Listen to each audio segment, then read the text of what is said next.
गीता में मोक्ष का मार्ग बताया गया है।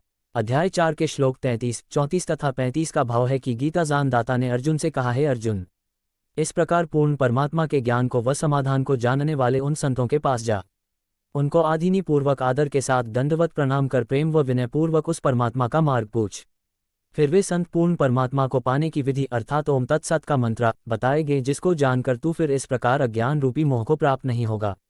15 श्लोक 1 से 4 में भी है, जिसमें तत्वदर्शी संत की पहचान बताई है। गीता अध्याय 8 श्लोक 13 में कहा है कि मुझ ब्रह्म की साधना का तो केवल एक ओशम ओम अक्षर है, जो उच्चारण करके जाप करने का है। जो साधक अंतिम श्वास तक जाप करता है वह मेरी परम गति को प्राप्त करता है। पवित्र गीता अध्याय 9 के श्लोक 23, 24 में कहा है कि जो व्यक्ति अन्य देवताओं को पूजते हैं वे भी मेरी पूजा ही कर रहे हैं, परंतु उनकी यह पूजा अविधिपूर्वक है, अर्थात शास्त्र विरुद्ध है। भावार्थ है कि अन्य देवताओं को नहीं पूजना चाहिए, क्योंकि संपूर्ण यज्ञों का भोक्ता व स्वामी मैं ही हूँ। वे भक्त मुझे अच्छी तरह नहीं जानते, इसलिए पतन को प्राप्त होते हैं, नरक व 84 लाख जूनियों का कष्ट भी पाते हैं।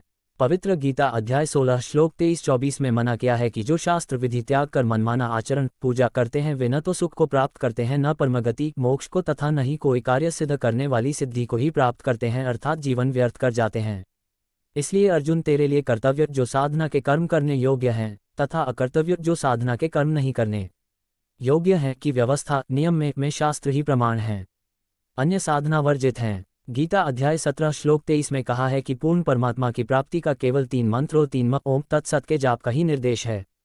उस पूर्ण परमात्मा के तत्व ज्ञान को तत्वदर्शी संत ही जानता है, उससे प्राप्त कर, मैं नहीं जानता। गीता अध्याय 18 श्लोक 62 में कहा है कि हे अर्जुन, तू सर्वभाव से उस परमेश्वर की शरण में जा, उस परमात्मा की कृपा से ही परम शांति को प्राप्त होगा तथा शाश्वत स्थान अर्थात सनातन परम धाम अर्थात कभी न नष्ट होने वाले स्थान को प्राप्त होगा। गीता अध्याय 18 श्लोक 63 में कहा है कि मैंने तेरे से यह रहस्यमय अति गोपनीय गीता का ज्ञान कह दिया, अब जैसे तेरा मन चाहे वैसा कर। क्योंकि ये गीता के अंतिम अध्याय 18 के अंतिम श्लोक चल रहे हैं, इसलिए कहा है। गीता अध्याय 18 श्लोक 64 में कहा है कि एक सर्वगुप्त से गुप्त ज्ञान एक बार फिर सुन कि यही पूर्ण परमात्मा, जिसके विषय में अध्याय 18 श्लोक 62 में कहा है, मेरा पक्का पूज्य देव है, अर्थात मैं ब्रह्म क्षर पुरुष भी उसी की पूजा करता हूँ, ये तेरे हित में कहूँगा।